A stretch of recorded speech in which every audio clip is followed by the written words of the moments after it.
बेलपत्री के 3 पत्ते हैं, सत्य, प्रेम, करुणा। ये 3 पत्र हैं।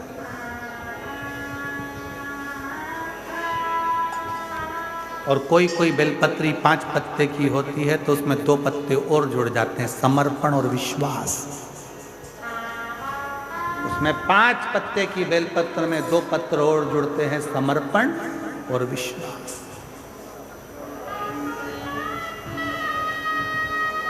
फिर 2 पत्ते जुड़े तो 7 पत्ते की बेलपत्र में साधना और तप। उस बेलपत्र के 2 पत्ते और हैं। ऐसे बेलपत्र के जब पत्र बढ़ते हैं तो शिव भी सोचते हैं कि ये साधारण पत्र नहीं है। मस्त तमारो फोटो अंदर आवे महाराज, तमारो फोटो आ मोबाइल में मस्त आवे जीवा आ बधे मूकजो, પછી બધાના મોબાઈલ